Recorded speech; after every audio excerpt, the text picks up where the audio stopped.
श्रीकृष्ण श्रीकृष्ण श्रीकृष्ण श्रीकृष्ण। गुरुर्ब्रह्मा गुरुर्विष्णुः गुरुर्देवो महेश्वरः गुरुः साक्षात् परं ब्रह्म तस्मै श्री गुरवे नमः। तस्मै श्री गुरवे नमः। हरि ओम तत्सत्। सदाचारं 8వ శ్లోకం। अथाघर्मर्षणं कुर्यात् अथाघमर्षणं प्राणापाननिरोधतः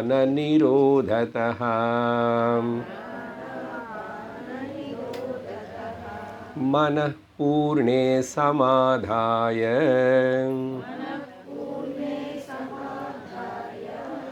मग्नकुम्भो यथार्णवे।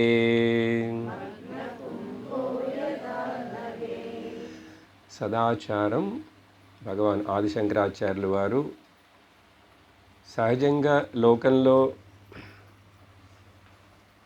కర్మకాండము మీద చాలా శ్రద్ధాభక్తులు ఉన్నవాళ్ళు, ప్లస్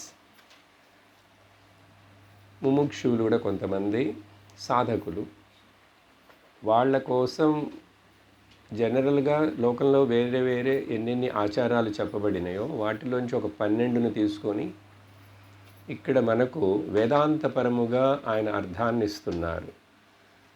నిజమైన ముముక్షువుకి ఆత్మజ్ఞానం పొందాలని ఆశించే వ్యక్తికి ఏవి సదాచారములు? మరొకటి, జీవితంలో చిన్నప్పుడే గురుకులం నుంచే చదివే అందరూ సన్యాసులు అవ్వరు. అంటే సన్యాసానికి వెళ్ళేవాళ్ళు కొంతమందే సెలెక్ట్ చేసుకుని వెళ్తారు. ఆ తర్వాత ఇప్పుడు మనందరినీ చూస్తే మన గృహస్థులమై ఉండి ఇక్కడికి వచ్చి కూర్చున్నాం, కానీ మనం జ్ఞానానికి ఆశపడుతున్నాం. కాబట్టి జీవితంలో బ్రహ్మచర్య ఆశ్రమం అయిపోయింది, గృహస్థ ఆశ్రమానికి వచ్చాం. అది కూడా ఇప్పుడు చాలామందికి పూర్తి అయింది, కొంతమందికి పూర్తి అవ్వబోతున్నది. అంటే ఇంకా పిల్లలు పెళ్ళిళ్ళు అవి అయినంటే అయిపోయినట్లే కదా. రిటైర్ అయినాం, వాలంటీర్గా రిటైర్ తీసుకుంటారు చాలామంది, మంచిది. అప్పుడు 3వ ఆశ్రమంలోకి మనం ప్రవేశించామని మనం గుర్తుంచుకోవాలి. ఇది బయట జనానికి తెలియదు. వర్ణధర్మములను ఆచరించుట ఈ రోజుల్లో కష్టం, అసలు అవి ఎక్కడ ఉన్నాయనే కనుక్కోలేం. కానీ ఆశ్రమ ధర్మాన్ని పాటించవచ్చు. ఏం చెప్పారు ఆశ్రమ ధర్మం? 50 ఏళ్ళు దాటిన తర్వాత 60 ఏళ్ల మధ్యలో వానప్రస్థ జీవితమును గడుపు అన్నారు. అంటే అడవుల్లోకి వెళ్ళిపో అని. భయపడకూడదు, అడవుల్లోకి వెళ్ళొద్దు, ఎక్కడికి వెళ్ళొద్దు. అడవుల్లోకి వెళ్ళినా గవర్నమెంట్ రానిరు. ఇప్పుడు అప్పుడు ఎవరో ఒకడు ఉండేవాడే, కర్ణాటక ఎవరు వీరప్పని పట్టుకున్నట్టు మనల్ని వెంటాడతారు. సస్పిషన్ వస్తుంది కదా అక్కడ. ఇప్పుడు గవర్నమెంట్ అధికారులు వాటిని రక్షించటాలు, పాదుగాపులు, నక్సలైట్లు ఉంటున్నారు, ఇవన్నీ ఉంటున్నాయి. ఆ రోజుల్లో వెళ్ళేవాళ్ళు మంచిదే. ఇక్కడ అర్థం ఏంటంటే మన ఇల్లే వనం, మన ఇల్లే ఆశ్రమం. నా దృష్టి కనుక మారిందంటే నా ఇల్లే దేవాలయం. ఇంకంతకంటే ఎందుకు ఎక్కడికో వెళ్ళి కష్టపడటం?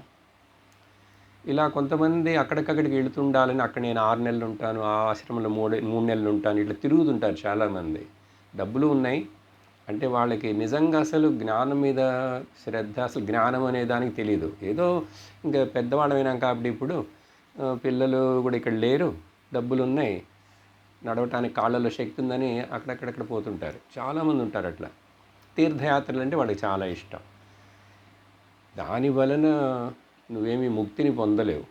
కురుతే గంగా సాగర గమనం వ్రత పరిపాలన మదవాదానం.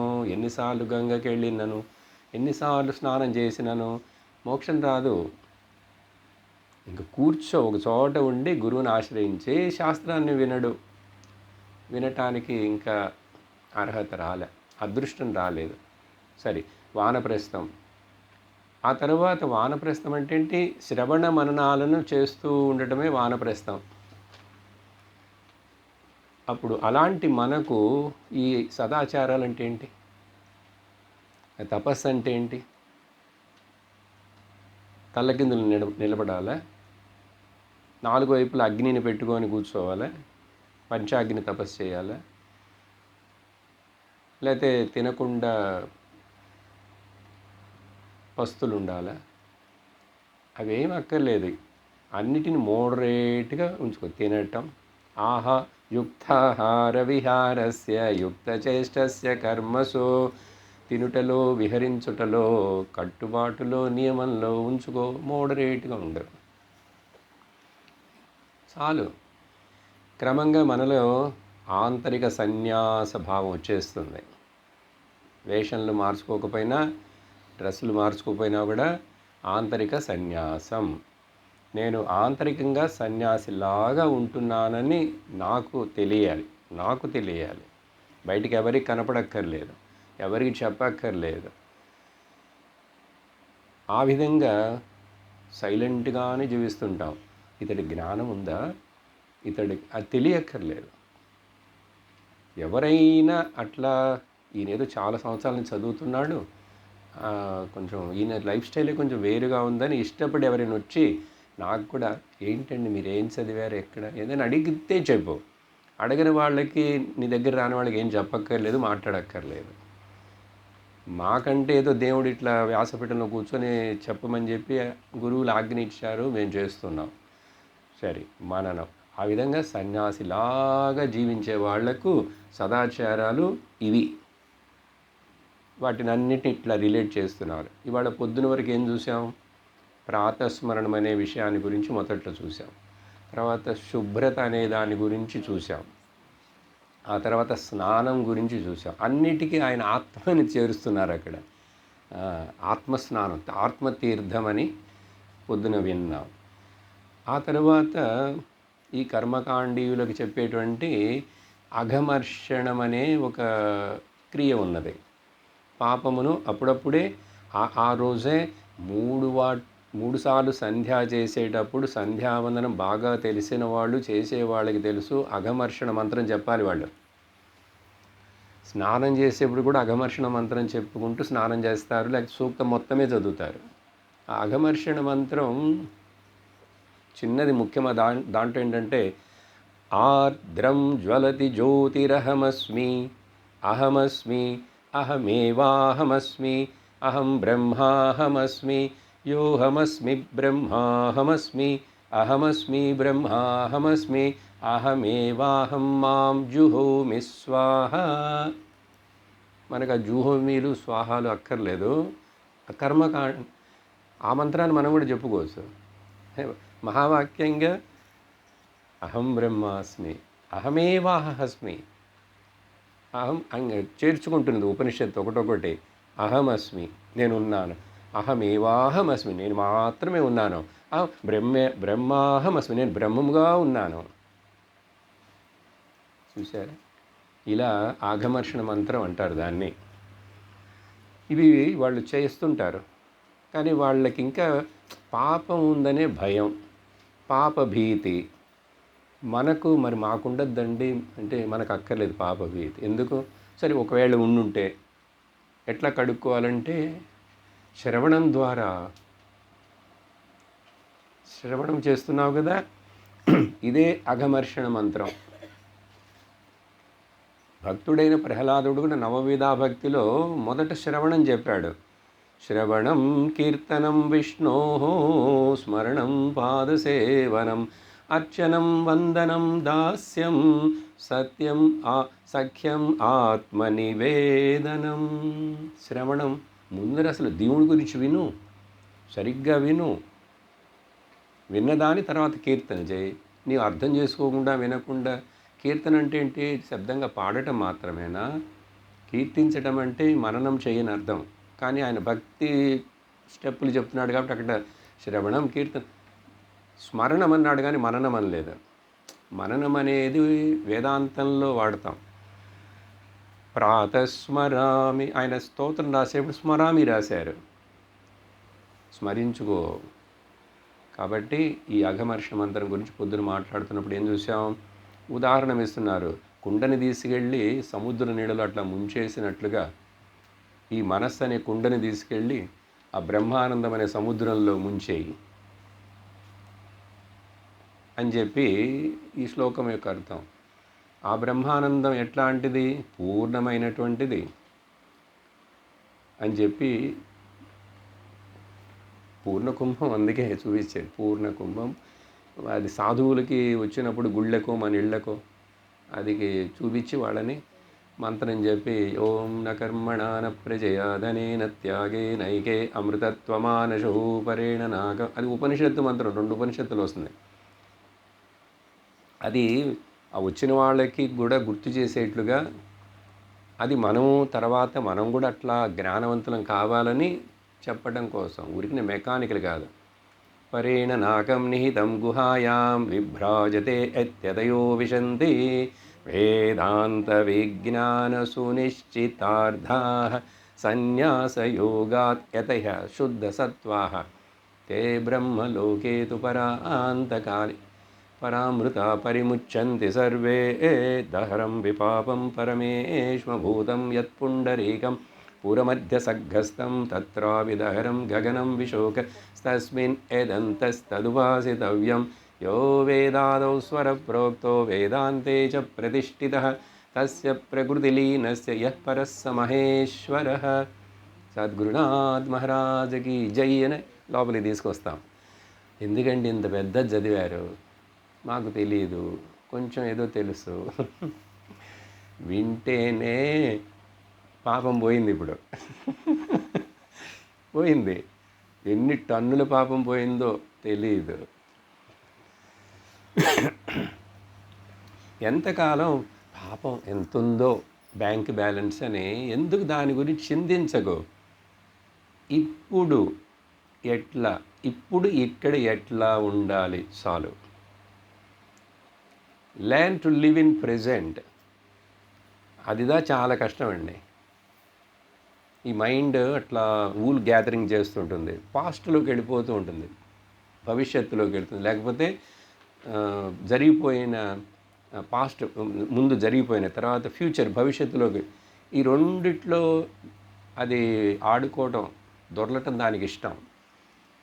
ఇక్కడే ఉండు, ఇక్కడే ఉంది ప్రజెంట్ అంటే ఆలోచించుకోవాలి. రేపు ఎక్కడికి వెళ్తున్నావు, రేపు భిక్ష, గుడికి వెళ్ళాలా, ఇవన్నీ ఆలోచించమంటే దానికి ఇష్టం. మొన్న ఏమైంది, నిన్నేమైంది, పోయిన సంవత్సరం ఏమైంది, అవన్నీ అంటే జరిగిపోయినవి దానికి ఇష్టం.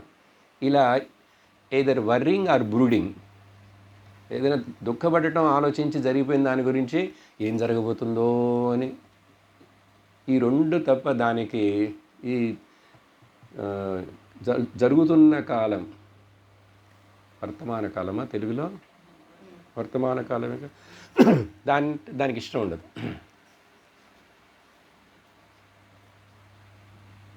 వర్తమాన కాలానికి కనుక మనసు వచ్చిందంటే అది చచ్చిపోతుంది, దానికి భయం. నిన్న కొంచెంసేపు ఏదో చిన్న సాధన చేశాం కదా మీ క్లాసులోనైనా, బ్రీదింగ్ నమస్య ఏదో నామని చెప్పి ఆ గ్యాప్ని అబ్జర్వ్ చేయమన్నావా? మరి అక్కడ ఏంటి నీకు నువ్వు మాట్లాడుకోకు, ఆ నిశ్శబ్దాన్ని గమనించంటే మనసు చచ్చిపోతుంది. అక్కడ ప్రెజెంట్లో మనస్సుకి మనుగడ లేదు. అందుకని సత్యము జ్ఞానం అంటే ఏం లేదు, ప్రెజెంట్లో ఉండు, పని అయిపోయింది.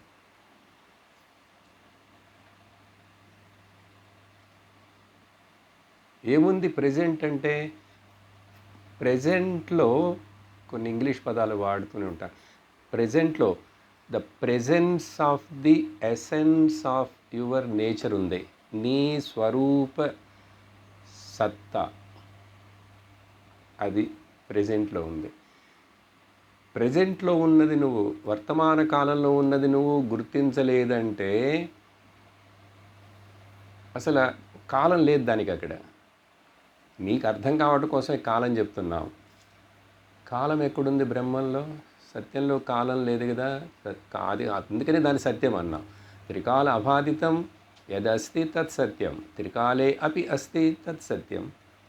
కాలం లేదు. మరొకటి చూడండి, ఈ వర్తమాన కాలం అనేదిట భగవంతుడు మనకి ఇచ్చిన వరంట. ఇక్కడ చూడండి, ఇంగ్లీష్లో చెప్తాను, అర్థమైపోతుంది.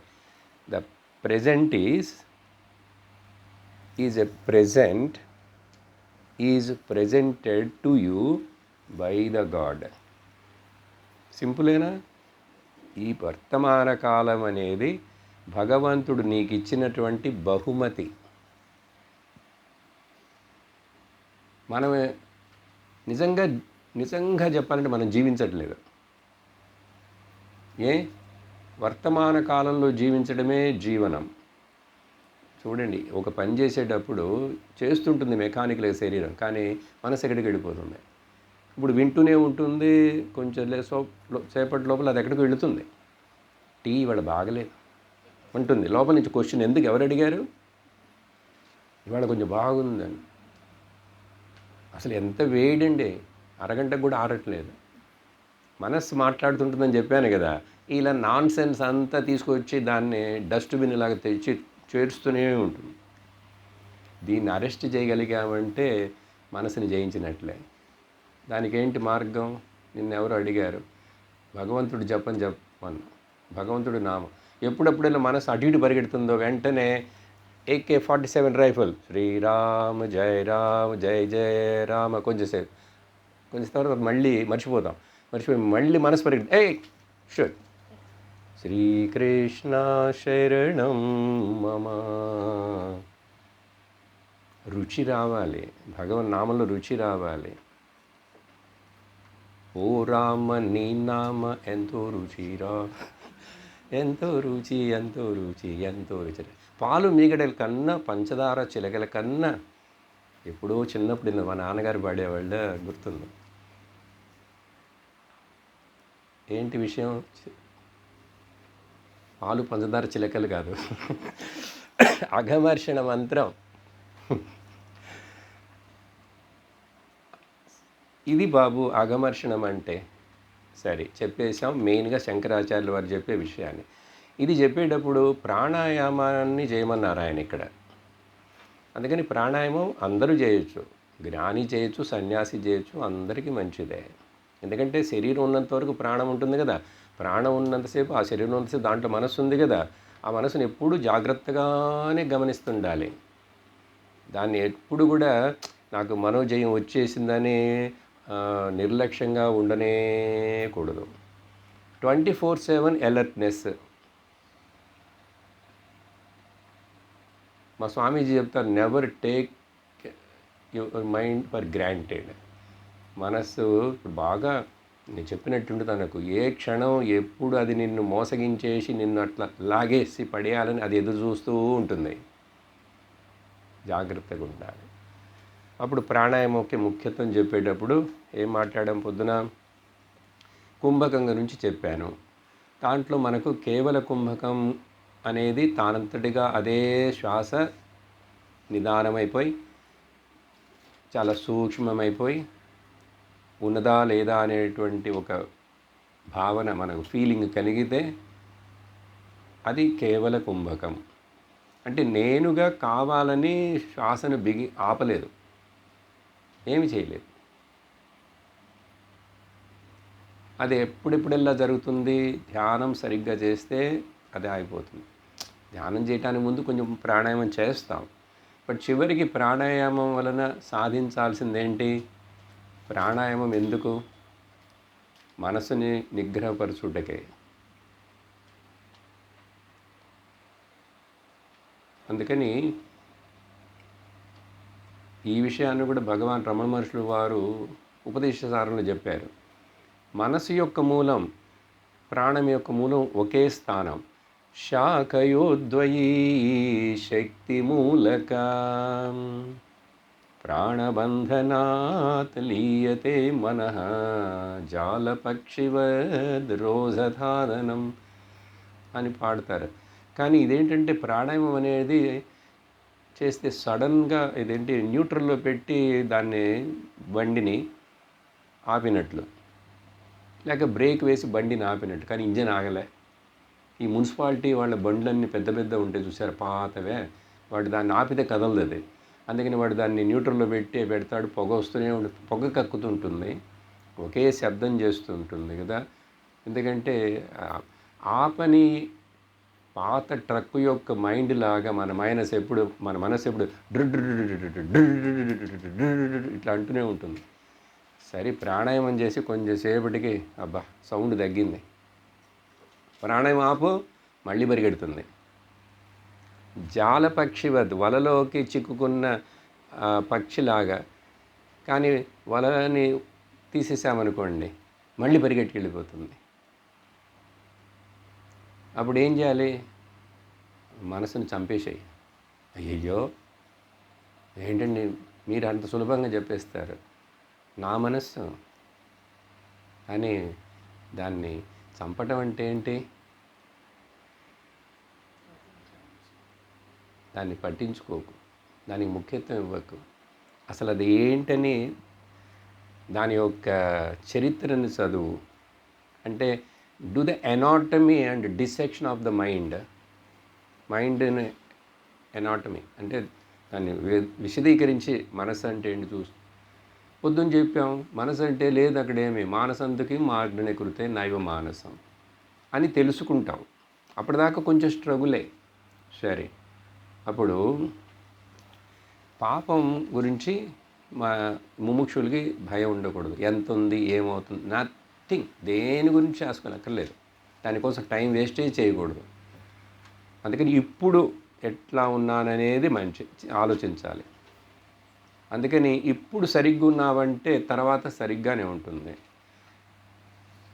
ఇప్పుడు అనేది రేపేమవుతున్నది? నిన్న అవుతున్నది కదా. ఈరోజు అనేది రేపేమవుతున్నది? నిన్న అవుతున్నది. పాస్ట్ అయిపోయింది. ఈరోజు సరిగ్గానే ఉన్నావుగా, ఇంకా నిన్నటి గురించి ఎందుకు ఆలోచించడం? ఈరోజు జరిగిపోయిందంటే అది పాత పడిపోయి నిన్న అవుతున్నది. రేపు అనేది ఇంకా రానే లేదు. The past is dead and tomorrow is unborn.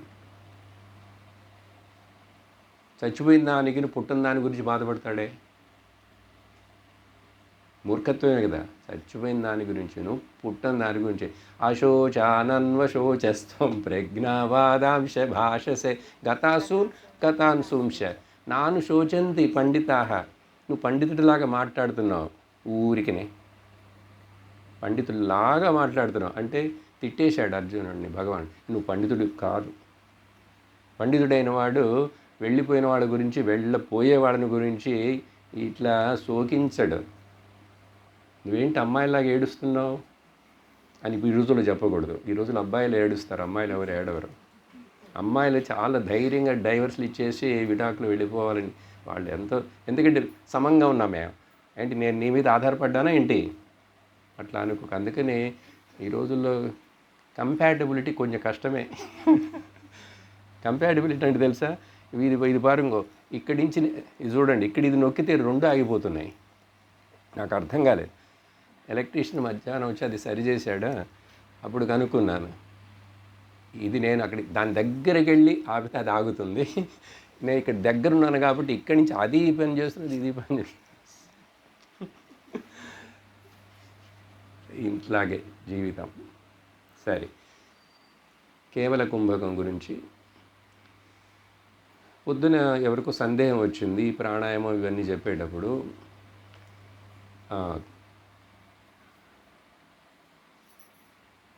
ఒకళ్ళకి సందేహం ఏంటంటే, ఇంకొకళ్ళకి ఈ ప్రాణాన్ని ఇట్లా గమనిస్తూ ఉండు అంటే నాకు గుండె వేగం కొట్టుకుంటడం, హార్ట్ బీట్ తెలుస్తుంది అని కొంతమంది మొన్న కూడా ఎవరు అడిగారు ఆ క్యాంపులో కూడా. అది కొంతమందికి అట్లా జరుగుతుంది. అసలు ప్రాణాన్ని గమనించమంటే ఏం చేయాలి? ఈ ముక్కు దగ్గర, ఈ రంధ్రాల దగ్గర నుంచి బయటికి వస్తున్న, లోపలికి వెళుతున్న గాలిని గమనించాలి. దీన్ని వీక్షణ ప్రాణాయామం అంటాం. భగవాన్ రమణ మహర్షులు వారు ప్రోత్సహించేది ఈ వీక్షణ ప్రాణాయామే. ప్రాణవీక్షణ. ఊరికి చూడు, వెళ్తున్నది వస్తున్నది, వెళ్తున్నది వస్తున్నది. ఇది కాకుండా మీరు ఇక్కడ కనుక ఫోకస్ చేశారంటే ప్రాణాయామం కోసం మీకు మీ గుండె, ఎందుకంటే సైలెన్స్గా ఉన్నారు కదా, కొంచెం గమనిస్తున్నారు కదా, హార్ట్ బీట్ తెలిసినప్పుడు కొంచెం ఏదో ఆ పాల్పిటేషన్ లాగుండి గుండె వేగినట్టు ఉంటుంది.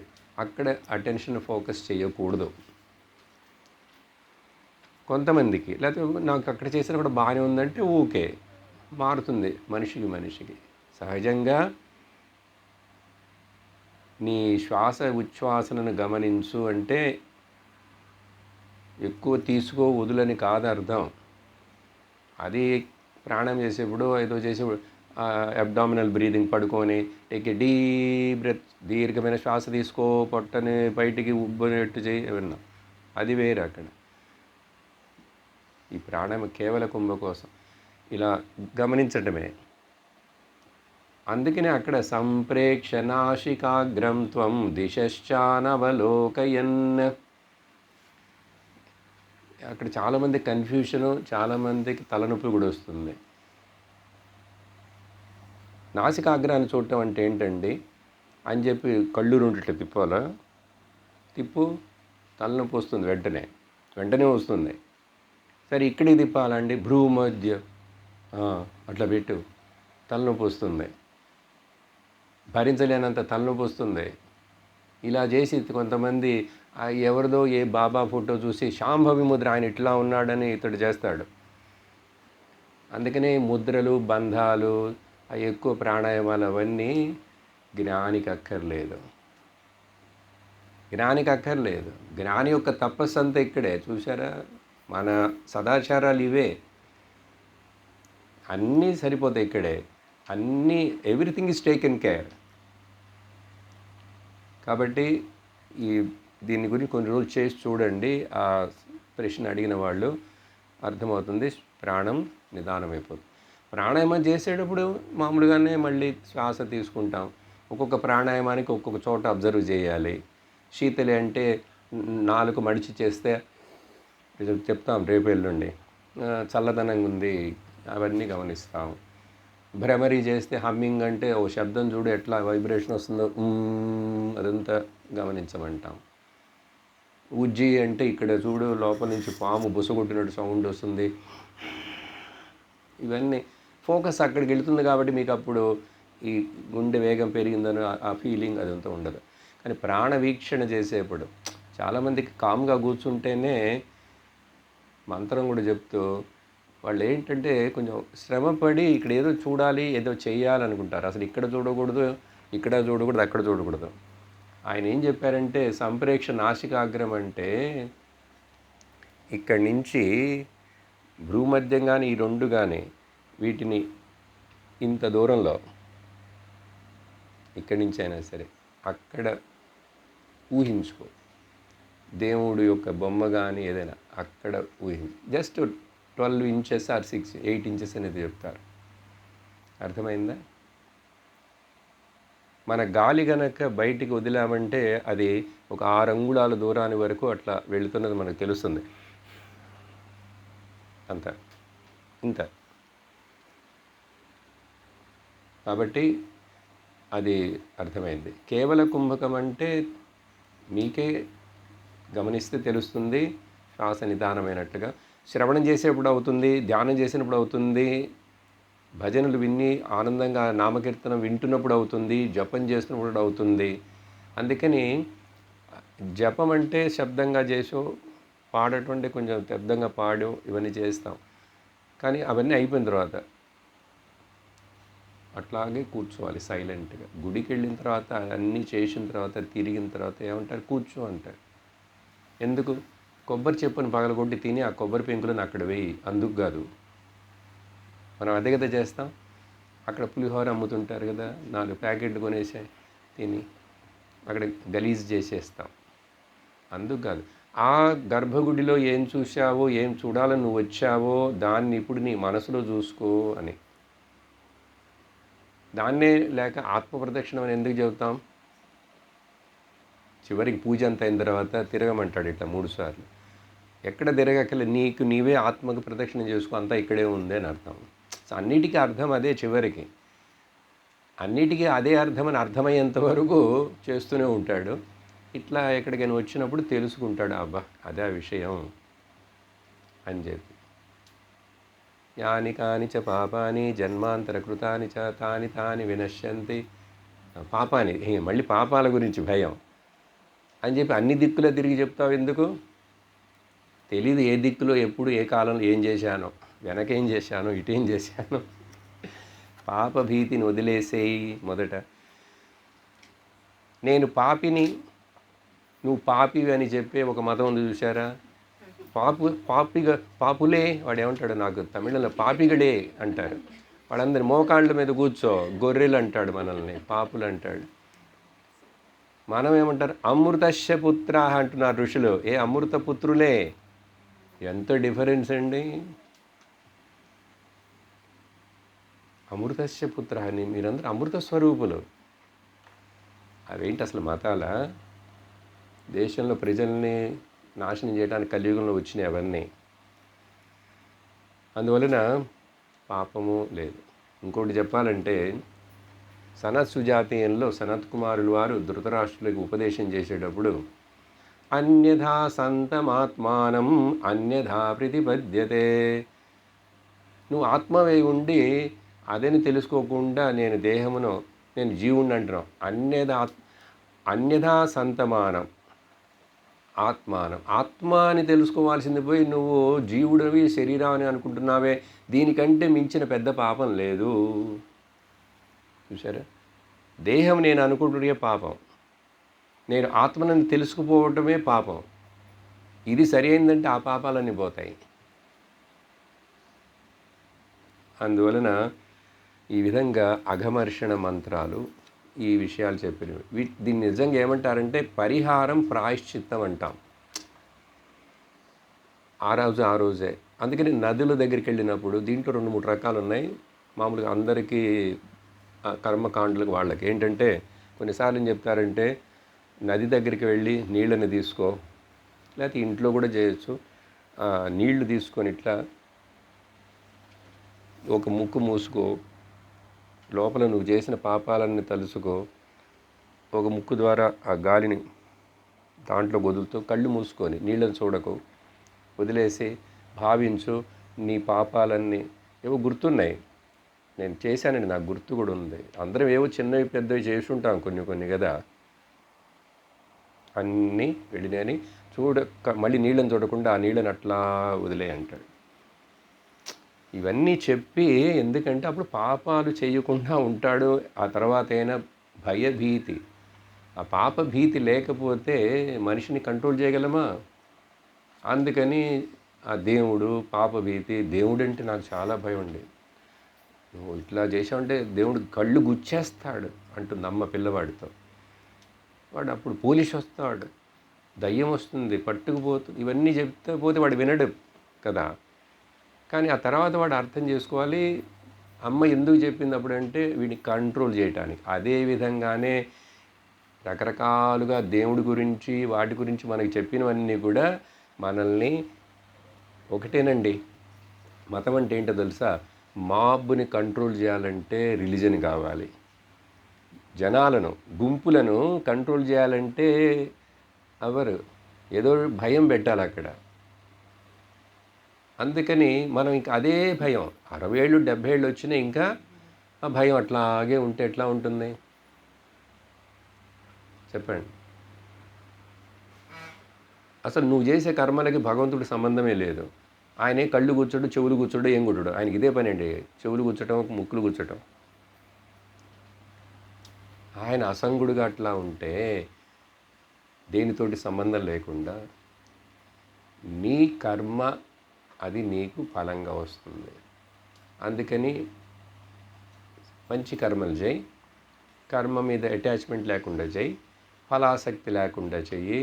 కర్మణ్యేవాధికారస్తే మా ఫలేషు కదాచన మా కర్మ ఫలే మాతే సంగోస్త కర్మ. 4 ఇన్స్ట్రక్షన్లు కర్మయోగం గురించి. అట్లా చేస్తూ జీవించు. కొంచెం చిత్తం శుద్ధి అవుతుంది. గురువు దగ్గరికి వస్తావు, శాస్త్రం చదువుతావు, సదాచారం వింటావు ఒకరోజు. ఇదండి అఘమర్షణ మంత్రం. దాంట్లో చాలా రకాలు చెప్పారు. ఈ గాలిని వదులుతూ ఎందుకంటే అదేంటండి శ్వాసలో మలినం ఉందా అంటే అది ఇది సంబంధం లేదు. యాక్చువల్గా మనస్సుకి శ్వాసకే సంబంధం ఉంది. మనసు శుద్ధి పడుతుంది. వాడికి అట్లా చెప్పకుండా ఇట్లా పాపం అని చెప్పి అట్లా చెప్పి ఇట్లా చెప్పి ఇంకొకటి ఏంటో తెలిసే ముక్కుతోటి నీళ్లు తీసుకోమంటారు. ఒక ముక్కు మూసి అది యోగాలు ముక్కు క్లీన్ చేస్తారు. అట్లాగా ముక్కుతో నీళ్లు తీసుకొని ఇటుపక్క వదిలే అంటారు. ఆ వదిలేటప్పుడు ఆ పాపం అంతా పోయిందని అనుకో అంటాడు. ఆ భావన అనుకోంగా వీడికి అబ్బా గంగలో వెళ్ళి స్నానం చేసి వస్తే పాపాలన్నీ పోతాయంటే, గంగలో స్నానం చేసి వస్తే పాపాలన్నీ పోయేట్లయితే ఇంకా నరకాలు ఎందుకు? మరి అన్ని రకాల భాగవతం 26 రకాల నరకాలు చెప్పబడ్డాయి. గరుడు పురాణానికి వెళ్తే ఇంకా పెద్ద హిస్టరీ ఉంటుంది. అది విన్నారంటే నిద్ర కూడా పోరు. గంగలో అర్థం ఏమిటంటే గంగకు వెళితే పునీతం అవుతాం. దాని యొక్క భావన ఆ గంగ పవిత్రమైనది అని చెప్పి ఆ భావన నీలో కలిగించి దానికి నువ్వు గౌరవం ఇచ్చి రక్షిస్తూ నదులన్నింటినీ రక్షిస్తావని. అన్ని నదులు నమ్మకు పుణ్య తీర్థాలే కదా. ఏ నదులను కలుషితం చేయకూడదు. నెక్స్ట్ శ్లోకం.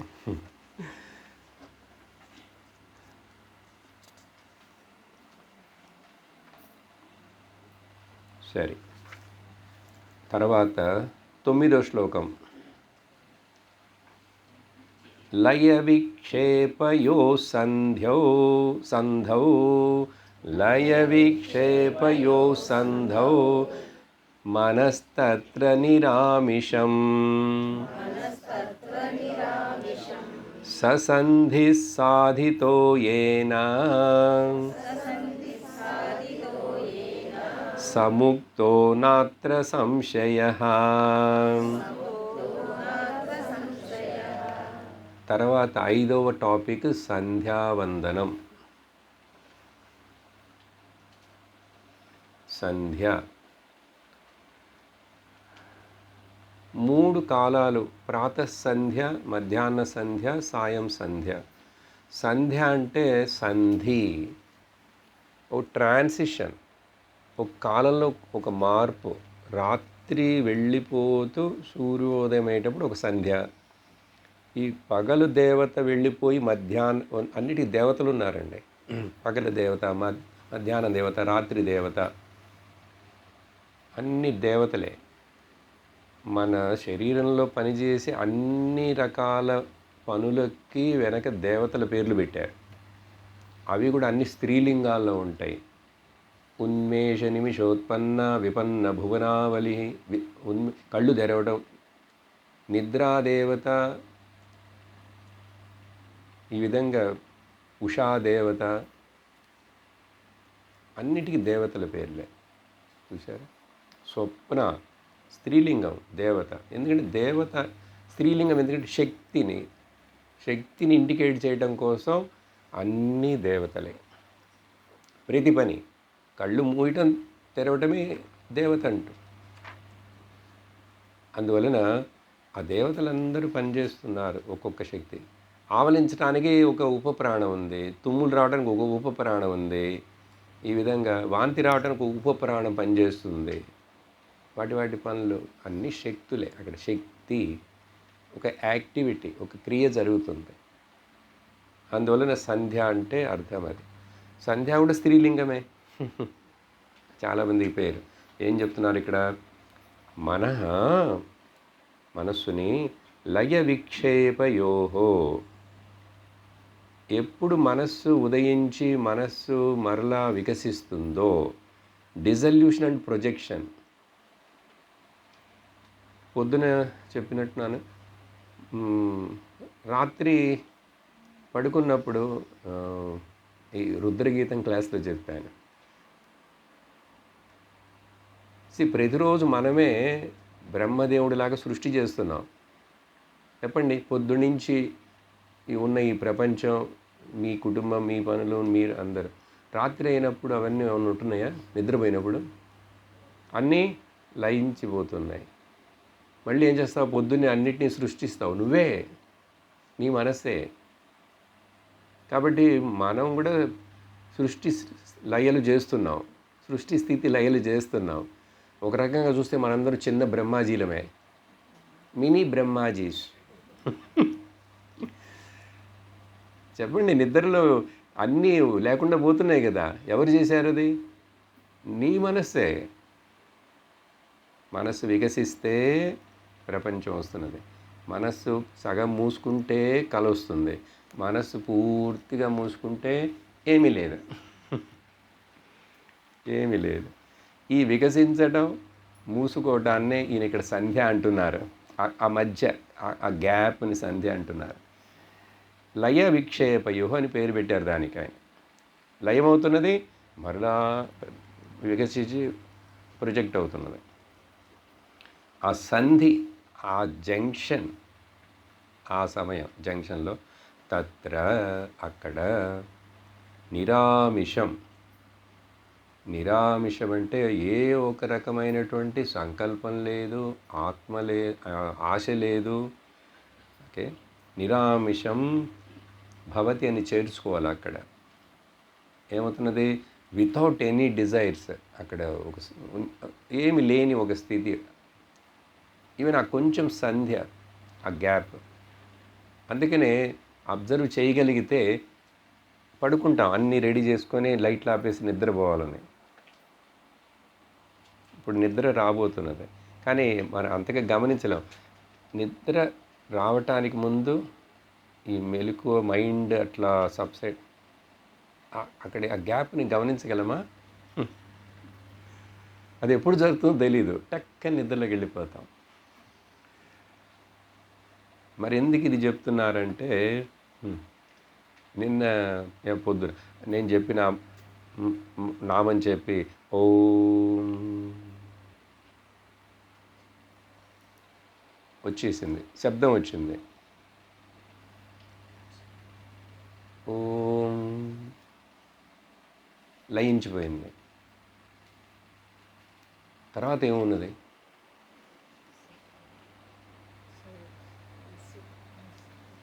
ఉనికి ఎరుకున్నాయి.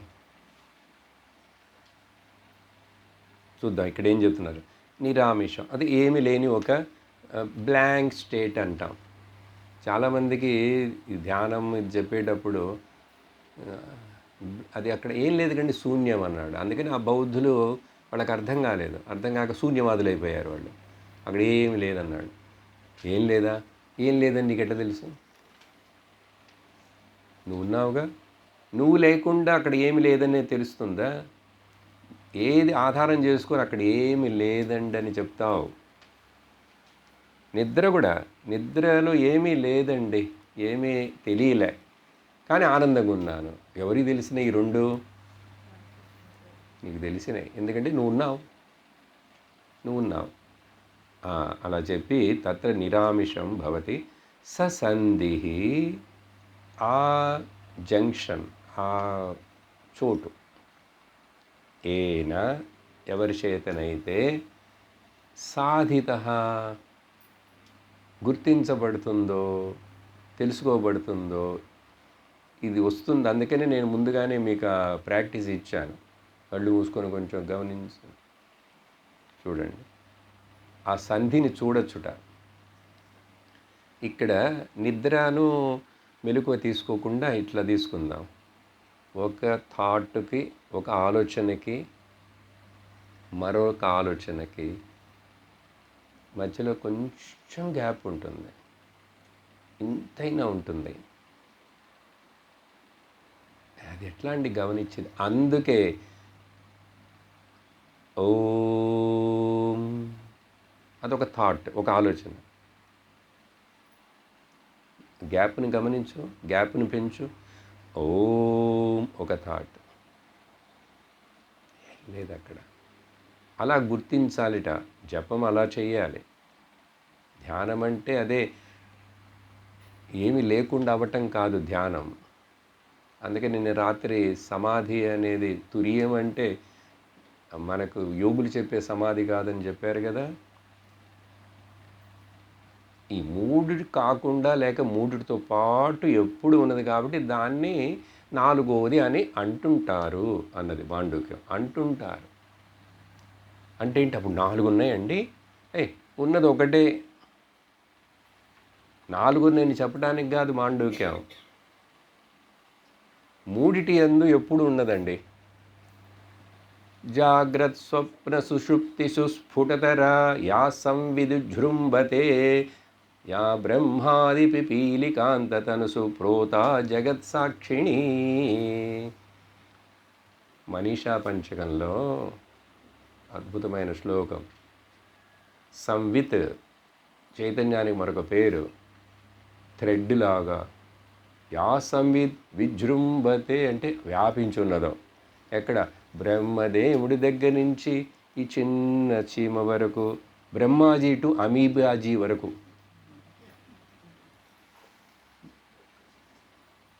అమీబా కళ్ళకు కూడా కనపడితే చీమ కనపడుతుంది. అంత ఒకే చైతన్యమే, ఒకే చైతన్యం. అప్పుడు అది ఎవరు గుర్తిస్తారో? సాహిత సహ ముక్త. వాడు ముక్తుడుట. అంతేనండి ముక్తి అంటే? అంతే. నేనేదో చాలా పెద్దది అనుకున్నాను. ఎంత క్లియర్గా శంకరాచార్యులు సముక్త. అది మాత్రం కాదు, నమ్మరు కదా. అత్ర నా సంశయ, దీంట్లో సందేహం లేదు. చూడండి పాపం గురువు గీతలో కూడా భగవంతుడు చాలాసార్లు అర్జున నేను చెప్పేది నమ్ముతున్నావా? సత్యం అని ప్రామిస్ చేస్తాడు భగవంతుడు. ఎందుకంటే ఆయనకి ప్రామిస్ చేసే పని 5-6 చోట్ల మీకు ఆ ప్రామిస్ చేసేవంటి వస్తాయి గమనిస్తే. వాగ్దానం చేస్తున్నాడు భగవంతుడు. ఎందుకంటే వినేవాడికి సందేహాలు వస్తుంటాయి కదా. చూడండి శంకరాచార్యులు సాధిత సముక్త ఏవ చేర్చుకోవాలి. అత్ర సంశయ నా, దీంట్లో ఒక సందేహము లేదు. చూడండి ఎంత చక్కగా సంధ్యాన్ని గురించి చెప్పారు. కాబట్టి ఇది తెలుసుకున్న వాడికి ఆ మెకానికల్గా చేస్తూ అది చేయకపోతే, చేయవలసిన విధంగా చేయకపోతే మళ్ళీ ఏంటది తప్పు దోషం వస్తుంది. అప్పుడు దానికి మళ్ళీ ప్రాయశ్చిత్తం చేసుకోవాలి. ఇంక ఎక్స్ట్రా 108 సార్లు మళ్ళీ గాయత్రి చెప్పాలి. ఇన్నిసార్లు స్నానం చేయి, ఏదేదో ఉన్నాయి వాడి. అట్లా పెట్టకపోతే చెప్పాను కదా, అసలు ఇది కూడా చేయడం. కాబట్టి అలా అలా చేసి చేసి చివరికి కావలసింది రావాల్సింది ఈ స్థితి. సంధ్య అంటే ఇట్లా అర్థం చేసుకోవాలి. ఒక ఆలోచనకి మరొక ఆలోచనకి మధ్యలో ఉన్న గ్యాప్ని గమనించడం మొదలుపెట్టు. అది ఇక్కడ చెప్తున్నారు. లయ విక్షేపాలంటే మనస్సు గురించి ఇదే. Thought free mind, objectless thought free mind is consciousness. Jiddu Krishnamurti గారు ఆయన అట్లా చెప్తాడు ఆయన భాషలో. The objectless thoughtless awareness. అర్థం కాకపోతే పర్వాలేదు.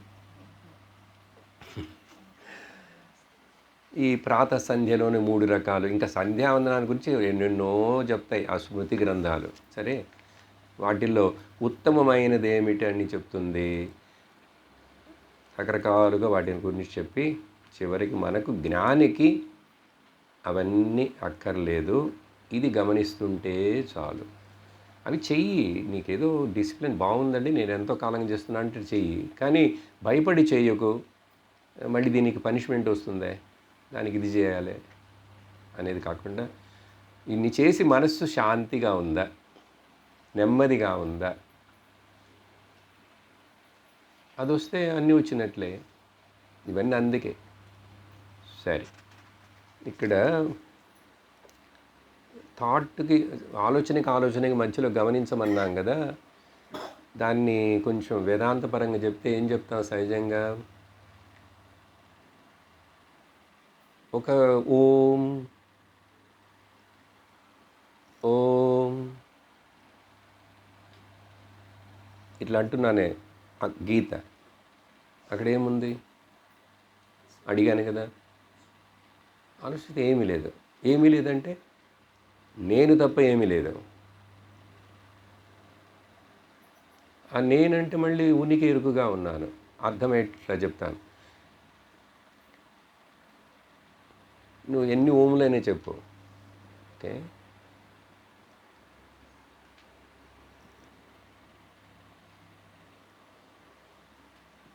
ఇది కామన్గా ఉంటూనే ఉన్నది. మధ్య మధ్యలో వేవ్ లాగా ఆలోచన వస్తున్నది. ఆలోచన అణిగిపోయింది. ఆలోచన వచ్చింది. ఆలోచన అణిగిపోయింది. ఆలోచన వచ్చింది, అణిగిపోయింది.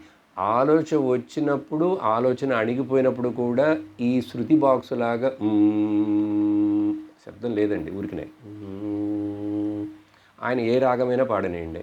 ఆయన పాట కొంచెం ఇట్లా అట్లా పోనీయండి. స్పీడ్గా పాడనండి, స్లోగా పాడనండి. తంబుర శృతి. అందుకని శృతి అన్నారు దాన్ని. వేదాన్ని కూడా శృతి అన్నారు కదా. Uninterrupted, continuous, unbroken awareness. సందేహం రావాలి. ఎట్లా?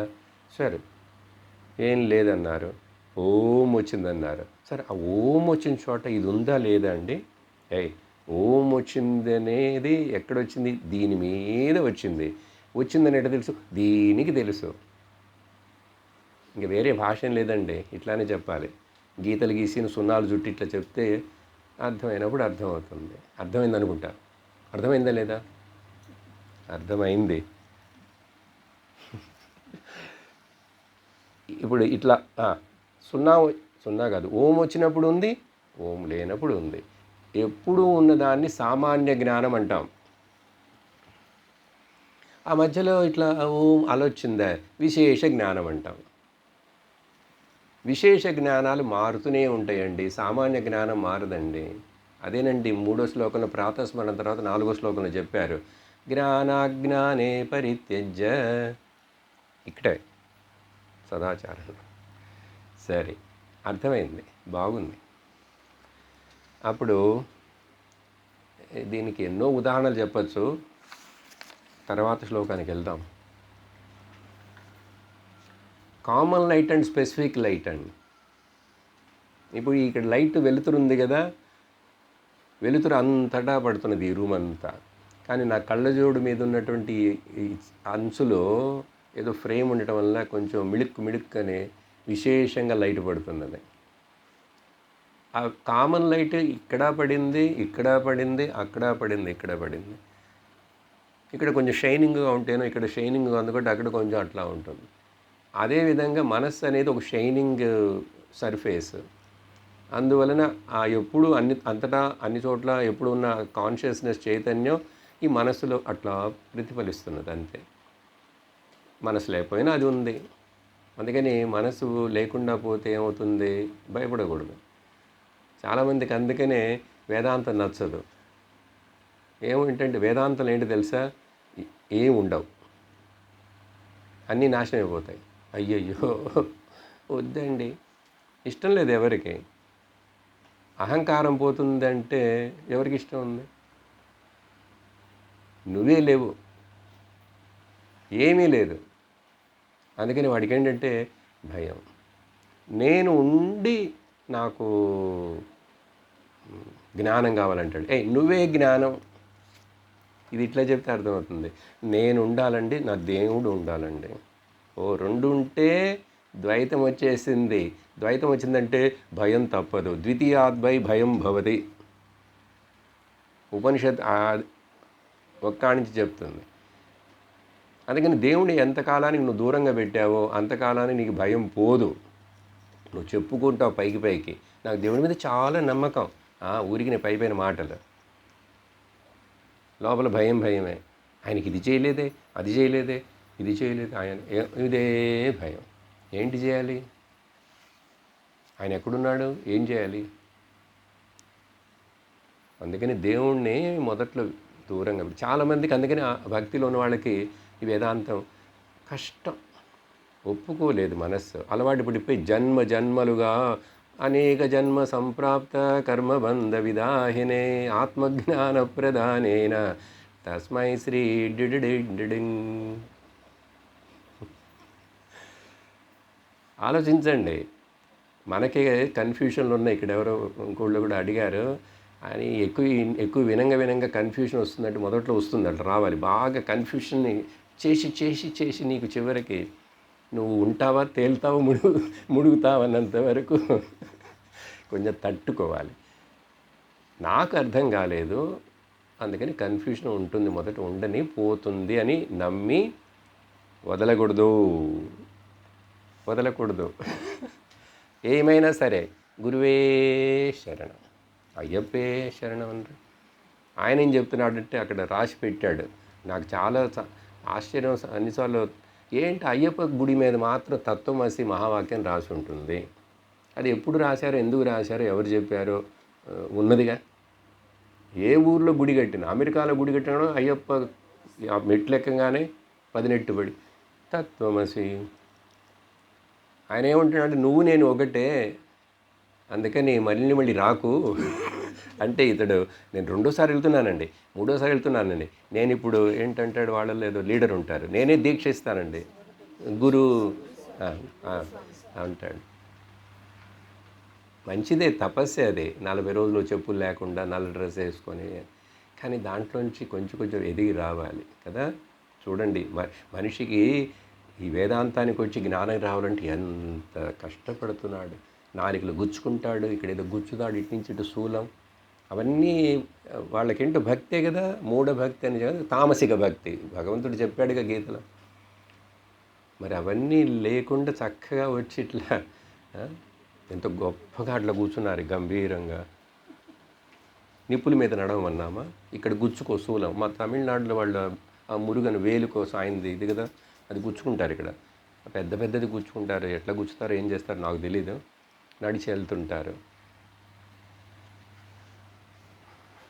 ఈ నొప్పికి వీటన్నిటికి తగ్గాలంటే వాడు తెలియదు, నాకు అనకూడదు, మరి తాగుతాడో ఏమో, లేక ఆ తర్వాత తాగుతాడో ఏమో. ఎందుకంటే మరి ఇంకొకటే మందు కదా, అంత నొప్పి అంతా పోవాలంటే.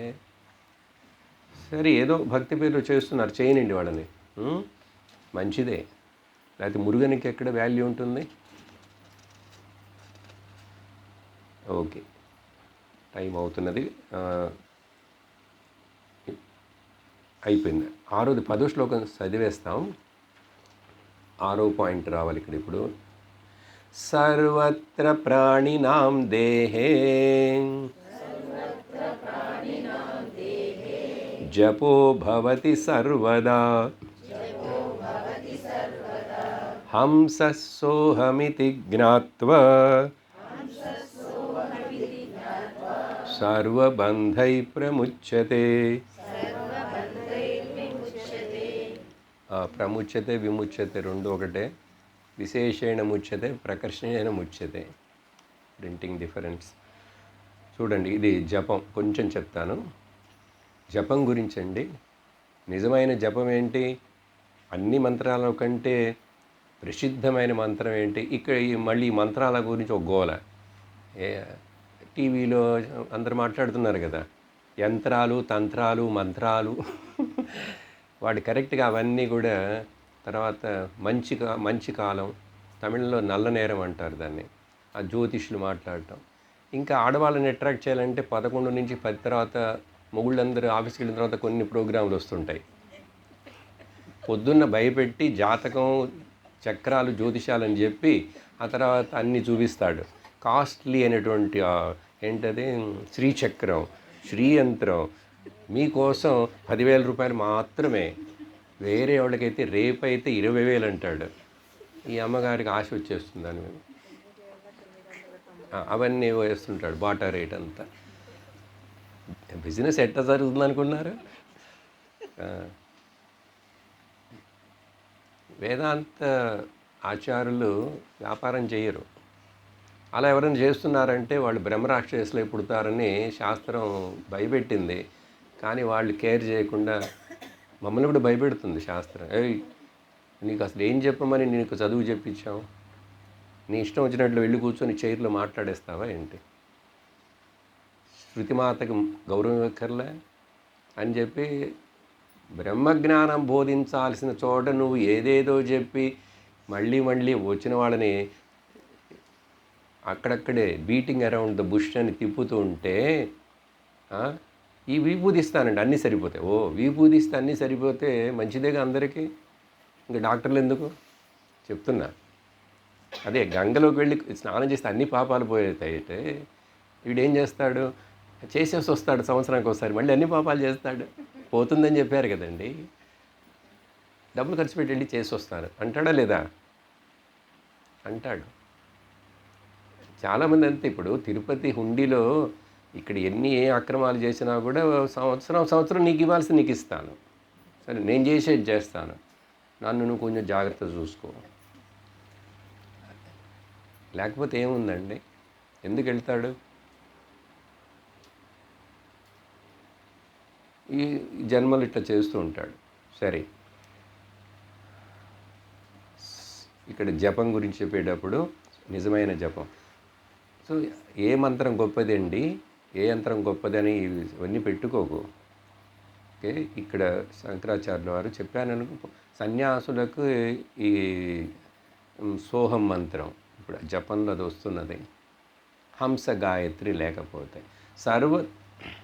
పదపదమర్థం సర్వత్ర ప్రాణినాం దేహే, అన్ని జీవరాశులు, మనుషులే కాదు జీవరాశులు, సర్వదా ఎప్పుడు ఆల్వేస్ హంసః అనే ఒక జపం జరుగుతూనే ఉన్నది. హంసః జపః భవతి. నీకు తెలియదు కానీ హంసః జపం సోహం, దాన్ని విడదీసి రాస్తే హంసః అంటాం, లేక సహ అహం అంటాం, లేక సోహం అంటారు. విసర్గ కలుపుకొని అట్లా. ఇది ఎప్పుడు జరుగుతూనే ఉన్నది. ఏంటి ఇట్లా జరుగుతున్నది? సహ అహం, ఐ యామ్ దట్. దీని అర్థం కూడా మరి అహం బ్రహ్మాస్మే కదా. గురువుగారు అంది నువ్వు అదే అని చెప్పారు, తెలుసుకున్నాడు, అవునండి నేను అదే, మీరు చెప్పింది కరెక్ట్, నాకు అర్థమైంది, నేను అదే. నువ్వు అదే అంటే తత్వమసి, అది నేనే అంటే బ్రహ్మాస్మి. శంకరాచార్యులు ఏం చెప్తున్నారు? సహ అహం, నేను అది అని. ఈ విధంగా ఎవరైతే జ్ఞాత్వా, అది ఊరికి చెప్పడం వల్ల అవ్వదు. కొన్ని ఆర్గనైజేషన్లో కొన్ని చోట్ల ఆ మంత్రాన్ని ఇస్తుంటారు, సోహం జపం. ఒక ఆర్గనైజేషన్లో ఆ బస్తిరిగా నేర్పించేటప్పుడు కూడా వాళ్ళు సోహం, గాలి తీసుకునేటప్పుడు సో అని చెప్పు, వదిలేటప్పుడు హమ్ అని చెప్పు అని దాంట్లో ఇంక్లూడ్ చేశారు. మంచిదే, ఏదో వాళ్ళకు ప్రాణాయామం బస్తిరిగా చేస్తారు వాళ్ళు. అట్లా కాదు అసలు. సహ అంటే ఏమిటి, అహం అంటే ఏంటి, ఈ పద లక్ష్యార్థాలు వాచ్యార్థాలు వేదాంత విచారణలో గురువు దగ్గర నుంచి విని నేర్చుకోవాలిగా, అవి అర్థమవ్వాలి కదా. ప్రతిదానికి వారు ఆ పదాలకి, ఇప్పుడు తత్వమసి అని చెప్పి తత్తుకి వాచ్యార్థం ఏంటి, లక్ష్యార్థం ఏంటి, త్వమ్ముకి వాచ్యార్థం ఏంటి, లక్ష్యార్థం ఏంటి, ఈ అసి అనేది రెండింటిని ఎట్లా కలుపుతుంది, ఎందుకు కలుపుతుంది? అందుకని మహావాక్య విచారణ జాగ్రత్తగా కొన్నిసార్లు వినాలి. మనం సరిగ్గా అట్లాంటి టాపిక్ వచ్చినప్పుడే క్లాసుకు పోం, దురదృష్టం. తర్వాత ఎట్లయినా సరైన వెతుక్కొని, అందుకనే ఒక టాపిక్ తీసుకుంటే, ఇప్పుడు కొంతమంది కొత్త వాళ్ళు అడుగుతున్నారు ఎట్లా వినాలి, ఎట్లా మొదలు పెట్టాలి అంటే, అమ్మ చెప్తున్నది నేను కూడా ఏదో ఒకటి, అమ్మదో నాదో ఎవరిదైనా కానీ రకరకాలుగా వినకు, అన్నీ దొరుకుతున్న యూట్యూబ్లోని వినకు. కనీసం 10 ఏళ్ళు ఒక గురువు దగ్గర నుంచి వినే ఓపిక ఉంటే విను, లేకపోతే నువ్వు చెడిపోతావు, పాడైపోతావు. అంటే ఏంటి, దోవ తప్పేస్తావు. ఎందుకు ఎక్కువ వినంగా అవన్నీ కన్ఫ్యూజన్లు వస్తుంటాయి. ఒక్కొక్కరు ఒక్కొక్క రకంగా చెప్తుంటారు, నీకు అసలు కంటిన్యూటీ ఉండదు, ఒకదాని తర్వాత అసలు ఏం చెప్తున్నా. అందుకని కొత్తగా వింటున్న వాళ్ళకి ఏం చెప్తాం, భగవద్గీత మొదటి అధ్యాయం దగ్గర నుంచి ప్రతి ఒక్కొక్క క్లాస్ ఎపిసోడు వరుసగా వింటూరా. దాంతోపాటుగా టైం ఉంటే తత్వబోధన విను. అక్కడ ఈ పదాలకన్నిటికీ అర్థాలు చెప్పబడతాయి కొత్త వాళ్లకు. జీవుడు అంటే ఏంటి, స్థూలదేహం అంటే ఏమిటి, ఆ పదాలకు అలవాటు పడతావు.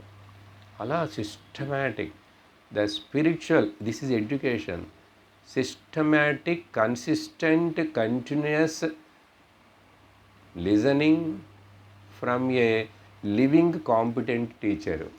జీవించి నీ ముఖాన్ని చూస్తూ, నీ కళ్ళలో చూస్తూ నీకు బోధించే ఒక కాంపిటెంట్ టీచర్. స్తోత్రియుడు, బ్రహ్మనిష్ఠుడు. అక్కడి నుంచి చాలా కాలం వినం. అదండి స్పిరిచువల్ ఎడ్యుకేషన్ ప్రోగ్రామ్ అంటే. అట్లా ఊరికి అవ్వదు. అందుకని అయ్యో చాలా కాలం వినాలా అని నిరుత్సాహపడద్దు. అయ్యో కష్టం ఇప్పుడు ఏంటంటే ఈ కాలంలో అన్ని యూట్యూబ్లో ఉన్నాయి. రేపటి నుంచి మీకు చూపిస్తాను నా పాటలు ఎక్కడున్నాయి, లింక్ అవన్నీ. మీరు కెమెరాలు యూజ్ చేయట్లేదు ఇప్పుడు, కానీ ఆ ఫోటో తీసుకోవడానికి కెమెరా తెచ్చుకోండి. అందరికీ నేను పంపడం కష్టం కదా. ఒకటి చూపిస్తే ఇదే ఇంపార్టెంట్ కదా మీకు ఏది అని. అలాగే అమ్మ దాంట్లో కూడా ఉంటాయి, చాలా చూసుకోవచ్చు. ఏం చెప్తున్నాం, ముగిస్తాం ఈ శ్లోకాన్ని అని చెప్పి, ఎవరైతే జ్ఞాత్వ అన్నారు, జప్త్వ అని మాత్రం అనలేదు. ఎవరైతే జపిస్తారో ఇంట్లో కూర్చొని సోహం సోహం సోహం బ్రహ్మ సోహం విష్ణు సోహం శంభో శంకర సత్యస్వరూప ప్రేమానంద భజన పాడటానికి బాగానే ఉంటుంది. ఏమర్థమైంది? భజన పాడడానికి బాగానే ఉంటుంది. అదేవిధంగా గురు బ్రహ్మ, గురు విష్ణు, గురుదేవ్ మహేశ్వరు చెప్పడానికి బాగానే ఉంటుంది. అసలు ఏంటది, ఎందుకు చెప్తున్నారు? ఆ గురు స్తోత్రానికి అర్థం చెప్పేటప్పుడు ఆ టాపిక్ వినాలి.